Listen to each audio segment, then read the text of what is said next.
Okay, a new book, Chumash Devarim, and we are going to study a portion of the second reading. The second reading is actually a dispute where exactly it begins, but we're going to take a look not at verse 11 to 12, but rather chapter 1, verse 13. So Moshe Rabbeinu was tasked with creating a Sanhedrin, or a judiciary body. And this judicial body would be the one to judge the Jewish people. Okay, what kind of people do we need? We need smart people, wise people, understanding people, we need learned people. Havu lachem anoshim. Verse 13 says, Moshe Rabbeinu said, Havu lachem. And we'll soon see how Rashi interprets the word havu, as in preparing. Prepare for me men. What kind of men are we looking for? The ones you can't find. Chachamim, wise men. Nevoinim, understanding men. Viduim, and known men. So we have Chacham bin Adas right there. And they have to be l'shivtechem, to your tribes. Va'asimim b'reishechem, and I will place them at your head. Let's take a look at Rashi. Havu lechem. What does havu mean? Havu usually means give. Havu lachem sounds very strange. Give to you? Who should give to you? So therefore Rashi says, here havu does not mean give, but havu rather means prepare. Hazminu atzmechem l'davar. Prepare yourself for this. This is what we're going to be looking for. This is what we're going to need. So prepare yourself so we can choose these people. Anoshim. Rashi says at that time, the woman did not play a leadership role at all. It was not in the judiciary. So why do you have to say anoshim? It would seem to be self-understood. I know this sounds very funny to people, but it would seem to be self-understood that it was not going to be women. So why would the Torah have to say men? So Talmud Leimer, anoshim doesn't just mean men. Anoshim actually means tzaddikim. That, as they say in Yiddish, proverbially, a mensch. A mensch doesn't mean a man. A mensch means a mensch. So prepare for me mention. Make sure these are righteous people. I don't know if it's the tzaddik of or of the Tanya, or the Beinani of the Tanya, but the tzaddikim here probably is, euphemistically speaking, a mensch, a righteous person. Chachamim, what kind of righteous people? So we need people who are chachamim, who are wise. Rashi says chachamim means that they are kisufim. What does kisufim mean? So kisufim, it seems, comes from the terminology of kesef, which means silver. I suppose you would say Moshe Rabbeinu was looking for sterling individuals. And that means kisufim. So kisufim, that means people who are purified, crystallized, people who have undergone some kind of purification process, refinement process. In other words, refined individuals. Kisufim means refined, just like silver is refined and the toxins are burnt off. As Shlomo HaMelech says, wisely observed in the book of Proverbs and Mishlei, he says, Kesef nivchar l'shoin tzaddik, that the silver which has been crystallized, the silver which has been refined, is a euphemism for righteousness. So anoshim, nivchachamim means kisufim, people who are refined. Unevoinim, what kind of people are nevoinim? You already said chachamim. So what does nevoinim mean? So Rashi says that inasmuch as he explained chachamim in a proverbial way, or like more of a developed situation, nevoinim speaks to the talent or ability, and that is mevinim davar mitoich davar. People who can deduct and understand something even though they didn't hear it. So they heard one thing, and through deductive reasoning, they can come to a new conclusion or understand an entirely new idea. Rashi says, Zohi sheshol Aryes es Rabbi Yossi. This is what the Roman Caesar asked Rabbi Yossi. He asked him, Ma bein chachamim lenevoinim. What's the difference between wise people and understanding people? Are they both not language of understanding, of intellectual excellence? And he responded, and he said to him like this. I'll use a metaphor. He told Aryes, Chacham doime l'shulchani asher. The Chacham is like a money changer, which was a very common pursuit in antiquity, where there were different currencies, and you always had to change. People were moving from one country to the next, to one province to the next, and different kings had struck different coins. So there's a shulchani, there's the person who sits, so to speak, at a proverbial table, shulchani from the term shulchan, who is usher. He's affluent, he's successful. And therefore, he stays put. When you bring him coins, lirais, raya, you bring him coins to examine. This is a good coin, this is not a good coin. So he analyzes the coins and he simply responds. In other words, he does his business, he conducts his affairs. And what if nobody brings him any coins for him to examine? So Yeshev Visaya, then he just sits there. He's twiddling his thumbs. But a Navain would be the equivalent of Daima. He is the one in the intellectual realm, obviously, but he is the one who is metaphorized or likened to Shulchani Tagar, the Shulchani, the person who sits by the table, the money changer, if you will, who is, he engages. He's a business person. He's looking for the business. When you bring him the money for him to analyze, then you bring it to him, he looks at it. But when you don't bring it to him, he doesn't sit and twiddle his thumbs. Then he seeks the business. He looks for business. So this is not a person who will do business if you come to him and bring the business to his doorstep. This is a person who seeks business. This is a person who creates opportunity rather than waiting for opportunity to knock. Umevi mishaloi. He'll bring and invest his own funds in being able to obtain and grow his nest egg. So the point then is that this is obviously not a discussion of business. This is not about business. So the Voinim and Chachamim are not business people. But it's in the metaphor. People understand money sometimes better than understand academia. So Arias understood money. You just go explain to him the difference. If he asked a question, he doesn't get it to begin with.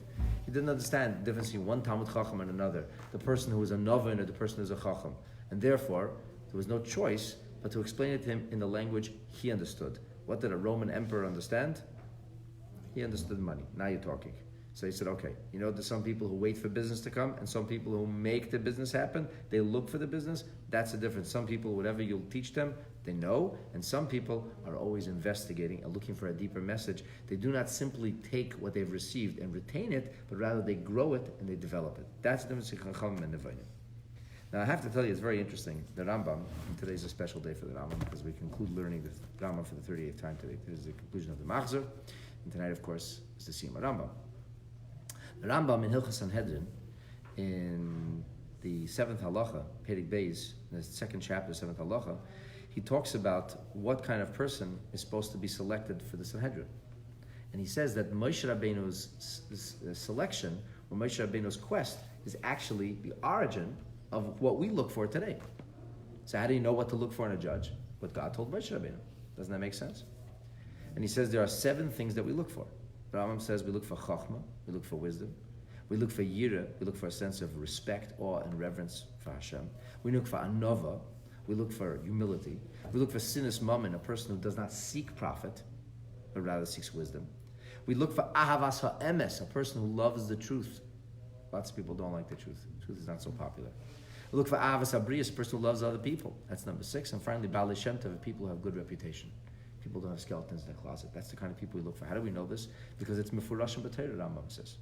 And he says, Harei Oimer, he says, Anoshim Chachamim Unevonim, people who are wise and discerning. And he says, Harei Baalei Chachma Omer. That's Baalei Chachma. So the Rambam does not see a distinction, a necessary distinction between Chachamim and Nevonim. It's different ways of understanding ideas. There's grasping the idea, which is always required, and then there's understanding the idea. They go together. In fact, in Chassidus we often quote the Kabbalistic maxim that Chochma and Bina are rein, 2 best friends, the misparshin, who never separate from one another. So it's not unreasonable to say what the Rambam is saying. It makes sense to say that Chachamim and Nevonim are different descriptions of the same thing. The person who is wise will be both wise and understanding, wise and discerning.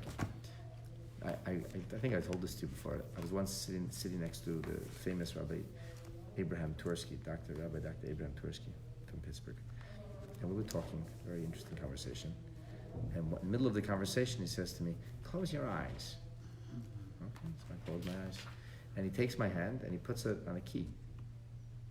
Took a key out of his pocket and puts it on a key. And he says, what is that? What is that? And my eyes are closed. It's a key. How did you know it's a key? I what do you mean? I feel it's a key. Open your eyes. I open my eyes. And of course, it's a key. He said, how did you know it's a key? I said, what do you mean? I felt it's a key. He said, it's really first a piece of metal. After it's a piece of metal, what kind of piece of metal is it? It's metal which is in the shape or form of a key. He says, Chachma is to know that it's metal. Bina is to know that it's a key. In other words, this is the general concept, grasping what we're talking about here, and then there's the details, the analysis.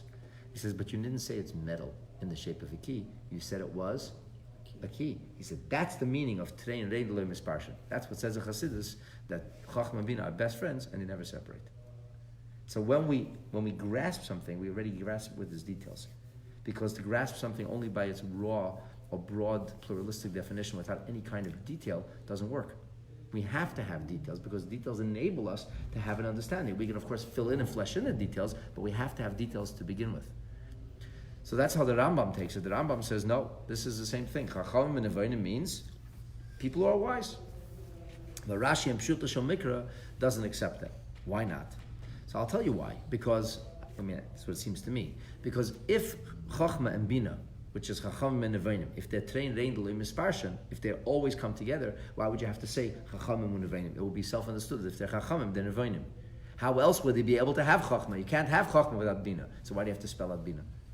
So from a Pshuta Shel Mikra, a literal level, where every word has to have some kind of literal meaning, it has to add and bring value to the table, the question then is, why did Hashem have to tell Moshe Rabbeinu, look for Chachamim u'Nevonim? You could have just said, look for Chachamim, and I would have understood automatically it has to be Nevonim. There has to be some level of Bina in order to be a level of Chachma. You can't have Chachma without Bina. So the question then is, why does the Torah spell out both? And here, that's why Rashi and Pshuta Shel Mikra says, aha, so there has to be something else that's going on here. Now it says, v'yeduim l'shivteichem. Of course, that spells out Chachma, Bina, and Das. That's nice, that's sweet, but that's not really what it says. Because even though Chachamim is Chachma, and Nevonim is Bina, and Yeduim is Das, but here it doesn't say Yeduim, which means knowledgeable. It says Yeduim l'shivteichem, which speaks about their social status. It speaks about their relationship with others.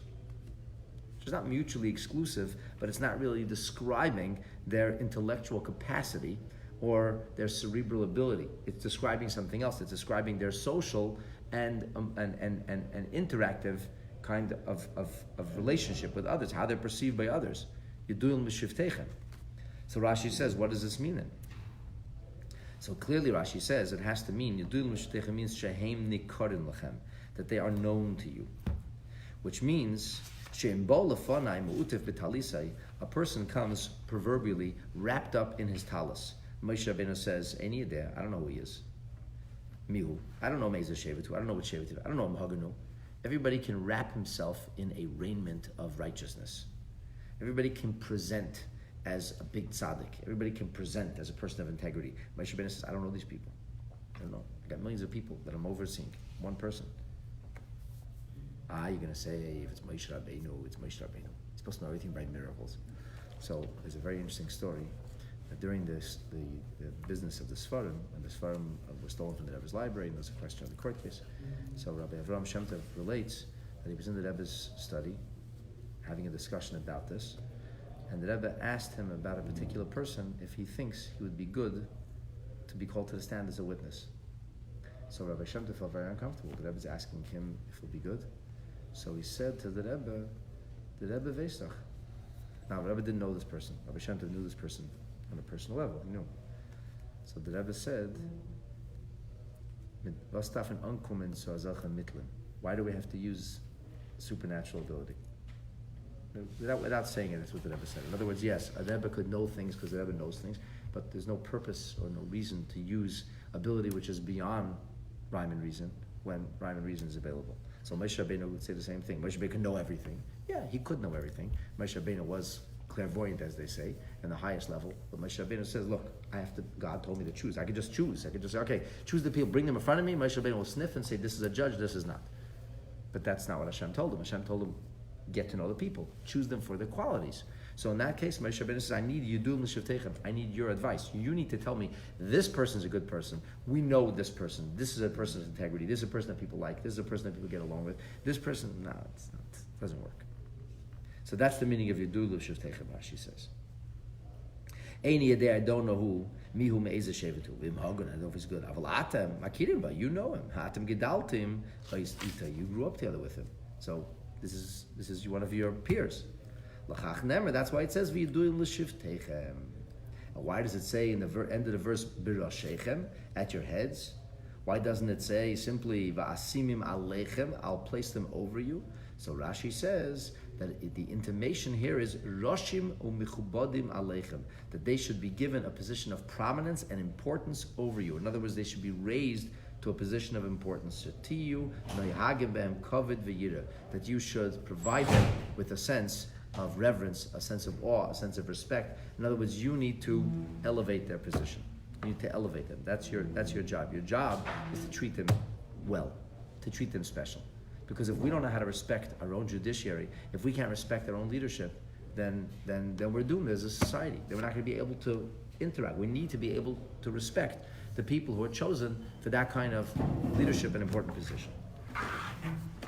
Now, it's interesting to note that the business of Yiduim L'Shivtechem, which is well known to you, so Ramban puts it a little bit differently. He says, you should tell me who was kind of preordained for leadership already. In every society, there are people who emerge as leaders and followers. That's the way it is. Leadership quality is an innate thing. You can usually go into an elementary school class and you can pick out who will be the future leaders. It's not hard to do this. In society today, they have leadership programs. It's not hard to guess who will be a future leader. It's very easy. Small children can be seen already. It says, the Gemara says, butzim mikatfe yediyah. You can see a lot from small children, the way they behave. You can see who will someday be a leader or who has the ability to be a leader. And some people who are too timid and they're not going to be able to muster others to follow them. They just don't have it. They're not leaders by nature. So Ramban says, Yidun l'shivtecha means, I need to know from you who is a leader. And another thing is anshe chayil. Anshe chayil means a person who's capable. Just gets the job done. There are people who they get stuff done, and there are people who just don't. It's just nature. It's human nature. You can't change that. And usually people know that. You know, by the time kids are teenagers, you'll know which are the kids who make stuff happen, and which are the kids who watch it happen, and which are the kids who wonder what happened. That's just the way it is. So he says, Anshe chayil, that's invariable, that's going to be. And then he says, we're supposed to find Yidei Elikim, people who revere Hashem, they live respectfully. You'll know that. You'll know who's an Anshe Emes, you'll know who lives with integrity, you know who's Sainei Betza, and so on and so forth. So the Rambam, when he says about Yidui L'Shavtechem, he says something very interesting. He says Yidui L'Shavtechem means, Elu Sheruach Habriyos Noicha Mehem. These are the people that other people enjoy.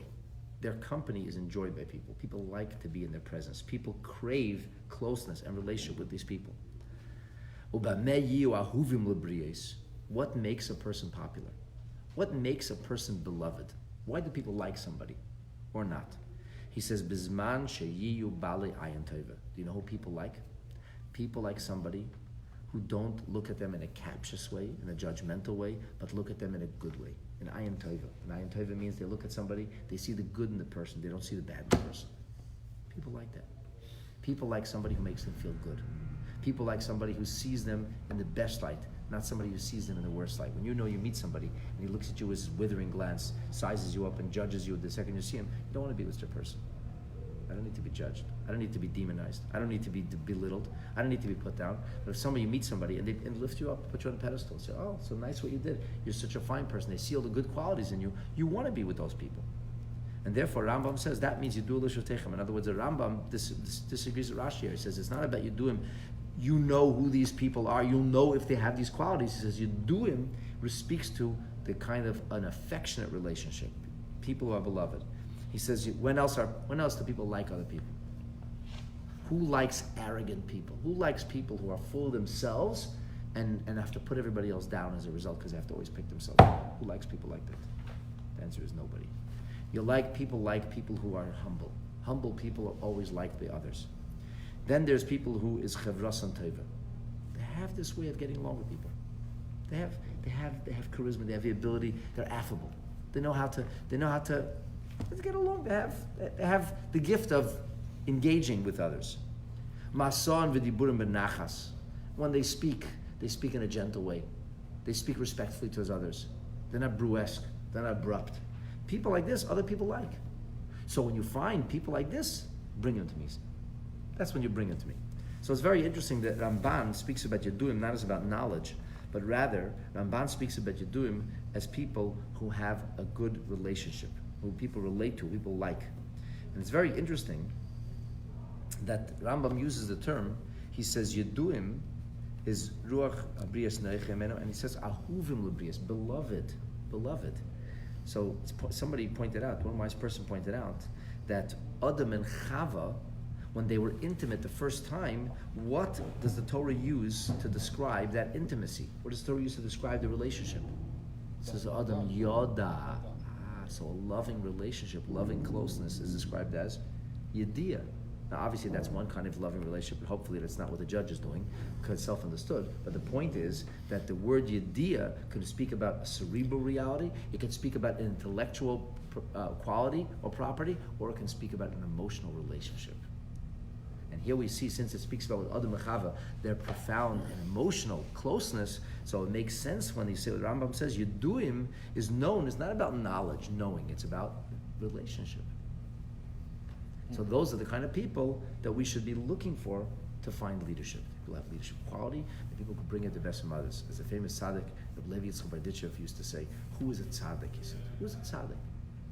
He said, a tzaddik is somebody who can bring tzidkis out of every person they meet. You meet a person, you bring forth, there's some righteousness within everybody, but it's beneath the surface that tzaddik knows how to bring it out. And this was the great thing about the Rebbe, one of the great things. Everybody the Rebbe met, the Rebbe knew how to bring forth their light. The Rebbe knew how to be, when a person was in front of the Rebbe, he was all he could be. The person became the best person possible. The Rebbe's gift was to be able to take the beautiful qualities in each one and bring it to the fore. As the Rebbe once told somebody, I studied electrical engineering in university, but I prefer to turn on the lights in people's souls. Okay, so now, this all sounds very nice, but there's a very big question which we have not dealt with at all. And the big question has something to do with the fact that this is not the first time in the Torah we find the terminology of Chachamim and Nevonim. It's not the first time. This has happened already. Yitro? No, because this is a recapitulation of Yisro. And why is this important? Well, it's important because if you take a look a little bit further, what does Rashi tell us? Rashi says, so did Moshe Rabbeinu find success? Did he find these people? So if you take a look a little later in the next verse, Vatanu oisi, you answered, good stuff, we like this, which wasn't good, because we really should have said, no, Moshe Rabbeinu, we want you to judge us. We said, great. Why do we think great? Because we think if we can't sell Moshe Rabbeinu a bill of goods, we can sell the person I know a bill of goods. we actually didn't, we had the wrong intentions. But we said, yeah, this is good, we like this, sure, let's go for it. And what happened is that we try to thwart the situation. Rashi says, Vatanu esi, chilatem es hadavar. You like this, but you know why you like this? You like this lahana aschem, because you thought this is good for you. Hoya lechem lahashav. You should have said Moshe Rabbeinu, Rebbe, mimino alilmet. From who should we learn? Mimcha or mitalmidcha? From you or from your students? We should learn from you. No, we didn't say that. We said, oh great, we'd love to learn from your students. Lo mimcha shenitzta'arta, not from you who toiled, who fasted for 40 days and 40 nights to get the Torah. Shouldn't we be learning from you? You toiled and you literally, you pained yourself over the Torah. Elo Moshe Rabbeinu says, Yodaiti machshavei seichem, I knew you, I know what you were thinking. Heyisem meimim, you were saying, Achshav yismanu aleinu dayonim harbe. Now there'll be lots of judges. Now we have the opportunity to choose one over the other. Im ein atem makirenu anamavin leideren. And then, so first of all, a lot of judges, you find the guy you like. You don't find the guy you like, you make him like you. You'll buy him off. And therefore, you thought you'd be able to beat the system. You thought you couldn't beat me, but you could beat the system. And that's why you were happy about this. So Moshe Rabbeinu just alludes to this by saying, Vatanu esi vatemru tevadav. Lasis, Rashi says, you said, Lasis, quickly, let's get this done. Move Moshe Rabbeinu over. Bring in the judges. We like this. And you would have kind of hurried me along instead of the appropriate thing, which should have been to stay and to still Moshe and say, Moshe Rabbeinu, really, we want to learn from you. We don't like Yisro's ideas, etc. So what happened? What happened in verse 15 is, I took the heads of your tribes. Anoshim chachomim, v'yeduim, chachomim and yeduim. Ve'etenesim roshim aleichem, I placed them heads over you. So according to Rambam, there's no question. Because chachomim is nevainim. But according to Rashi, who drew a clear distinction between chachomim and nevainim, what's missing over here? There's a quality missing. The Yeduim, we know, it says Yeduim. It says, Ekachas Rosh Shivtechem, Anoshim Chachamim, V'Yeduim. What's missing? Nevainim is missing. What happened to discerning, deductively understanding people? So Rashi says, Ekachas Shivtechem, first of all, it means to take him, I didn't schlep him by the hair. Mashachtim B'Dvarim, I drew them close with words. I said to them, Ashreichem, fortunate are you, Al mi basem lihismanes, for whom have you come to be appointed leaders over? Now, leadership is not always such a fun position. So people could say, you know what, it's okay. Let somebody else be the leader. I'd rather live long. I'd rather have an easy life. I don't need all this grief. So Rashi said, Moshe said to the people, look who you're being a leader over. It's not just Al mi basem lihismanes. Bnei Avram, Yitzchak, v'Yankev. These are the children of Abraham, Isaac, and Jacob. Who are these people? These are people, Shanikru Achim V'Reim, people who are called, so to speak, kindred spirits, people who are called sibling-like to God Himself.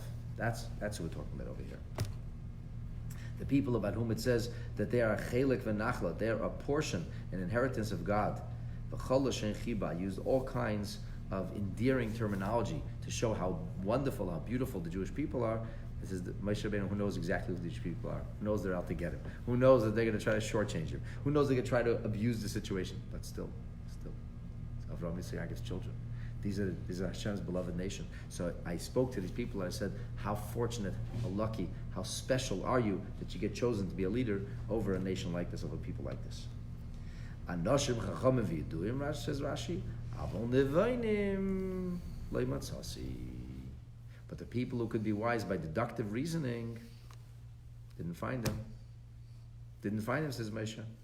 It was the needle in the haystack. It didn't get found. He found Chachamim. He didn't find Nevainim. Now, Zoi Achas Mishiva Mides Sha'amar Yisrael L'Misha. This is one of the 7 things that Yisrael said to Moshe Rabbeinu. Here's what you got to look for. And we just read this from the Rambam. The Rambam enumerates 7 different things. But Lematza El Shalosh, he only found 3 out of 7. He found Anoshim, which we said are tzaddikim. We found Chachamim, which we said are Kisufim. Rashi said, people who are refined. And then finally, he found Yeduim, people who are known to be known to you. But Anshe Chayal, Anshe Emes, and Ibetza, people who are people of great integrity, people who are extremely valorous or capable, people who hated money. Yeah, I couldn't find those. And Nevainim couldn't be found either. And they were placed as heads over you. So the big question is, number one, this is not the first time that we're looking for Nevainim. When was Moshe Rabbeinu looking for Nevainim? When was the last time we looked for Chachma, Bina, and Das? Meraglim? No, I don't know. So when? When they built a Mishkan. He said, I need people with Chachma, Bina, and Das. I need Chabad to build a Mishkan. And over there, it seems that Moshe Rabbeinu did find Nevainim. And over there, Rashi explains Nevainim differently. So the big question is, how come when it came to building a Mishkan, you could find Chabad, and now you couldn't find Chabad? Here he found Chachamim and Yeduim, but he couldn't find Nevainim. But there he could find the Nevainim too. So you're going to say, it was a different kind of Nevainim. clearly, but ho gufa kasha. This in and of itself has to be understood. Lucky for us, the Rebbe spoke about it, so we have an answer. Okay, so please join us now on page Chavav in the Buren book. Yesh lahakshes. The Rebbe brings us an amazing question based on everything we just learned. Two big questions. Number one, question one. Hahevdel bein chachma letevuna. The difference between chachma and tvuna. Musbar kvar. It's already explained. Rashi already explains it in Parshas Kisisa. In Exodus 31, verse 3, with regard to making the Mishkan, it says, Rashi says, B'chachma, masha adam, shemea, dvarim, me'acherim, v'loimit. The person hears something with somebody else, and they know it. They get it. Capish? You get it? I told you something. You get it? I get it. Good, you're a chacham. Now, do you understand? Can you deduct from what I said something which I didn't say? I don't know. That you have to be a novin. That you have to be a person who has the powers of deductive reasoning. You have to be able to really analyze something carefully and creatively come with a deeper understanding. Ubetevuna, Rashi says, Mevin davar milibay miter dvarim shalamed. You learned something. You didn't have everything spelled out. One idea can then be analyzed, and you can deduct another idea from it. Rashi doesn't go into this whole business of money and business and shulchani and guys sitting by the table. He's talking in cerebral terms. He doesn't bring Arias. He doesn't bring Rabbi Yossi. Who cares about some Roman Caesar? He's talking just straight goods. Person understands that's a chacham. He knows what you're saying. He understands what you're talking about. He got it. Good chacham. A person who can listen to you and then understand more. Navain. Straight up. V'sham. Rashi did not find to bring a mashal of business people, the business person who seeks the business, the guy who just takes the business opportunity that knocks and he answers the door, or he seeks opportunity when opportunity doesn't talk about that. Why does Rashi here have to introduce us to Arias and give us a mashal that Rabbi Yossi gave? That's a very strong question. Question number two is, how is it possible? How could it be that Moshe Rabbeinu couldn't find a needle in the haystack? Why couldn't he find an oven? When it came to Melechas HaMishkan, which is the same period of time. Same period, same time. So in the same time, we don't find that Moshe Rabbeinu couldn't find. Matzinu, we find Shenimtzu Gam Bali Tvuna. They found Bali Tvuna. Betzalel had Bali Tvuna working with him. It says it openly in the pasuk. In the pasuk, in the verse, it says in Vayakel, which is Exodus 36 in the beginning. It says Va'asa Betzalel, Ve'aholiyav Betzalel did, and Aholiyav did. V'chol ish chacham levav, and all people wise of heart. Asher nosan Hashem chachma utevuna bahema. People who had chachma, wisdom, and tevuna, and deductive reasoning and understanding placed in them. So did Betzalel have nevonim under his faculty? Yeah, he did. So if Betzalel had nevonim, why couldn't Moshe find nevonim? Did something change after the? It's the same time. But did something change after? They're both after the Egel. Really? Yes. Was that right after Matan Torah, but before going up to the? So you think? I don't know, but is a possibility. It's definitely after the Egel, according to Rashi, because Yisro sees Moshe Rabbeinu on the day after judging people from morning to night, and then he comes to him and he says, "Why are you doing this all by yourself? You have to choose other people." What was the day after? Rashi says, "Machras Yom Kippurim," the day after Moshe Rabbeinu brought back the second set of luchas. So they both left the Egel. That's an interesting suggestion, and maybe the Egel sacked them from Novin, took away their nevuna, took away their bina, but we have no indication of that. But this is at the same time. They both have to the Egel. Here you found Nevinim, people with Bina, and he didn't. So these are two very strong questions. I'm just going to repeat them again. Question number one. Over there, Rashi doesn't bring a whole metaphor of business and opportunity knocking, and here he does. There he simply explains the difference between somebody who understands or uses deductive reasoning. And there, they found it. And here it couldn't be found. What's the pshat? Min ha'hechrich, says the Rebbe, we must say, sheshnei mini nevonim lefanenu. There are two kinds of nevonim.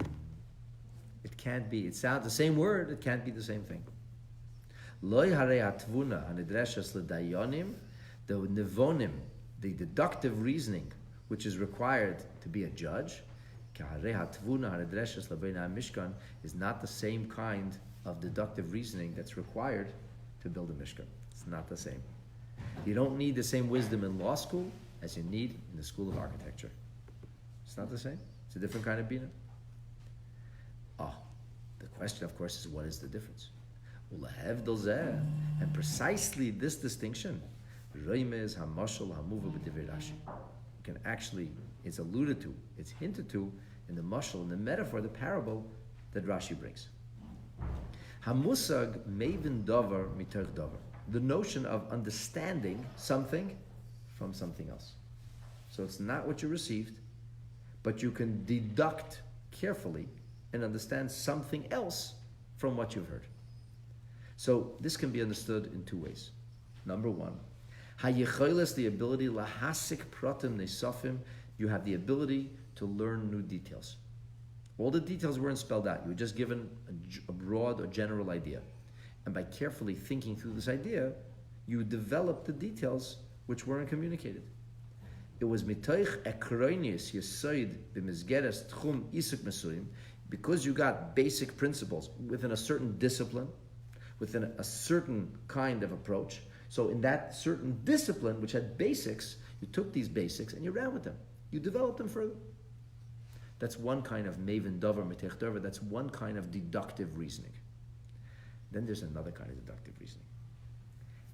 And that is hayecholes levases rayonis chadoshim, the ability to intuit fresh, new ideas. New ideas, not details of a pre-existing idea. Even in a different discipline, in a different science, in a different school of thought, you can take an idea and develop a whole new idea based on something that you heard in one particular milieu, something that was conveyed to you within a particular frame. You can export that into an entirely new discipline, and you can build a fresh idea. You can discover a whole new dynamic based on what you learned previously. It's a different level of genius. It's a different level of deductive reasoning. The first level of deductive reasoning is, I don't have to give you all the details. Some people, they're clever. You give them the basics, they run with it, they figure it out. But they're not creative geniuses. They're not going to come up with a whole new idea based on one. You told them, you gave them an idea, you don't have to spell it all out, they figured that out. That's great. That's clever. Then you have a person who can take an idea, a notion, and can develop a whole new world, can export it into a new discipline, and have a whole fresh understanding based on what they learned in one area to be exported to another area. Very different kind of person. It's a very different kind of intellectual prowess and gift. And the Rebbe suggests that this is the difference between people who are working on architecture or people who are working, the craftspeople, who are working on actually building whatever, whether it's a structure or whether it's an artifact or a machine. There are people who you give them the broad, basic ideas, and they fill in the details. And people whose job is to judge and analyze circumstances, situations, and have the wisdom to know what is the appropriate conclusion to come to. Tavnas HaMishkan. Let's talk about the Mishkan. The shape of the Mishkan. Was that left for people to figure out on their own? No. It was given Al Yedei HaKadosh Baruch Hu L'Moshe. And it actually was given in great detail. Look at Parshat Devarim. We get down to little hooks and pulleys. Everything is in there. Tafkidam shel Eisei HaMalacha. So what was the challenge, the task, the purpose of those who were mustered for this work? They had to figure out the Hizbonim B'Tavnis. Take a look at this shape. Take a look at this design and figure out Kefi Shatur Elohim Aydei Moshe Rabbeinu. So how do you make this a reality? How do you get from point A on the design table to actuality? That takes some creativity. You have to fill in the details. Lahasik Miterkach, they were supposed to figure out Kate said Livnei Sesem Mishkan B'Poel. It's a great idea. It's a beautiful image. It makes sense on the drawing table. How do you actualize the ideas? How do you take the drawings and turn them into real life? So you have to be clever. They needed what kind of cleverness, what kind of understanding, what kind of deductive reasoning? The first kind. The ability to fill in the details. Because they didn't get the details of how to do it. They just had, here's the vision. This is what is the end goal. You figure out how we get from raw material to end goal. You figure that out. So they could figure that out. They could fill in details. And that was the nevonim, that was the deductive reasoning required in Bezalel's area, in Bezalel's task. However, B'Parsha Seinu, in our Parsha L'Uma Zeis, in sharp contrast, Meduber Be'inyan Shoyna Lachalutin, we're talking about a totally different reality here. It's not as if there was a clear picture that was given to you, and you figure out, how do I make this picture reality? How do I make it happen? Okay, you figured out how to happen. He's a clever fellow. Here, Tafkidim Shel Dayanim, the purpose of a judge is Lishpeit Es Yisrael, to be able to render judgment, La'achriya, Achrayis, Toranius, V'ilchosius, to be able to apply Torah truths, to be able to try halachic axioms, which in situations which are constantly shifting and changing, because that's human. The reality of human anthropology is it's always changing. And you need to know how to apply the halacha in a new situation, a situation that never existed before. This is a new dispute. You look in the law books, you look in the Mishnah, it doesn't talk about this particular dispute. This situation, we never heard of it before. What do you do now? For this you need the Voinim. For this you need people who can dig deep, the people who are able to understand deductively from one reality or one area, can take that and apply it to a whole new area. This is not just cleverness. This is not just a clever architect. This is not just a person, a gifted artisan. This is a person who's a legal genius. To take one field and apply it to a totally different field of discipline. This is something which requires extraordinary ability. This is a sug of tevuna u'achenadar. Such genius is indeed rare. U'legabov, and it's that kind of genius that Moshe Rabbeinu sadly said, "Lo matzasi." This was the needle in the haystack. This I could not find. And Rashi actually alludes to this. At least the Rebbe saw it in Rashi. How does he allude to it? He says, Novain doimel shulchani tagar. He says it's like the business person. He's sitting at his store. He's there. He's open for business. When you bring him the money, you bring him the coins to look at, fine, he sees. But he brings new coins. He invests his own money. In other words, he's not dealing with what you've given him already. The clever fellow, he was handed a bag of coins. He figured out how to make a profit out of it. He figured out how to develop it. But here, you were handed nothing. You didn't get anything. So, what are you going to do now? Now I have to create my own wealth. I'm going to have to build my own idea, so to speak. It's a whole different level of Novin. So Novin me'asug rishon, the first kind of Novin, the ability to fill in details, that's like you get the bag of money and you count it over. Invested even. But here, you weren't given anything. You didn't actually get the details. You didn't even get the pluralistic general idea. You got nothing. What are you going to go on? I don't know. How do we even start here? You need to go on Mevi Mishalai. You need to figure this out from starters. That kind of wisdom, that kind of nova, and that kind of cleverness, that kind of deductive reasoning to be able to uncover whole new fields of thoughts. This was something else. Moshe Rabbeinu couldn't find this. And is that because they were slaves in Egypt that they lost? I don't know. That's like saying, why is everybody in a shul not a genius? Because they were slaves? Because genius is rare, that's why.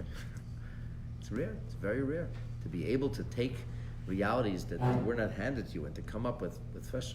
But this is the Jewish people. Yeah, it's the Jewish people. It's like, true. But they also had to be beloved to the people. They also had to be people who had a good reputation. Right? There was a whole bunch of other things. So to find Nevoinim who fit into all the other things also, this Moshe Rabbeinu didn't find. Does it have something to do with being slaves? Maybe. I don't know. You know what they say, Nathan? Sometimes people who are very brilliant don't have a good bedside manner. There are good medical practitioners who are lousy communicators. So when you find a doctor who's a good bedside manner, I say, wow, it's an amazing doctor. It's a good bedside manner. I never heard somebody just say, he's a good rabbi, he's a good bedside manner. It's self-understood. If he's a rabbi, he doesn't relate to people. What kind of rabbis are you going to be? But what it's also implying... But incidentally, there are some rabbis who don't know how to relate to people. They can't communicate, they can't relate, they can't inspire people. So those rabbis end up in academia. They end up as a judge, maybe, because in other words, you needed an array of gifts. You needed an array of ability, and that array of ability, that nevoinim should be included within chachomim and yeduim and anshechayil and soni betza. That was something Moshe did. What it's also saying is that it's not necessarily a priority to become a judge. right? Because It would was say one it's word not. that Chachamim It's not didn't the do highest anything. priority. Right. Why not? Because we still had Moshe Rabbeinu. If they couldn't figure out the answer, at least we had somebody to fall back on. But in the end, there's always got to be a Moshe Rabbeinu. So yet, the smaller judges are not going to have it. The great leadership will always have to have that kind of fresh intuition. And by the way, that's how it is till this very day. The vast majority of rabbis cannot tell you how to deal with fresh new situations. The biggest halachic minds of a generation will deal with new situations we've never seen before. What do most rabbanim deal with? Monday. Things which are daily basis, regular shilas. Comes a big shilah, you say, okay, I have to go to a big rav for this. So from the time of Moshe Rabbeinu, that's how it was. Because to have an avoinim also, that's already an exceptional thing.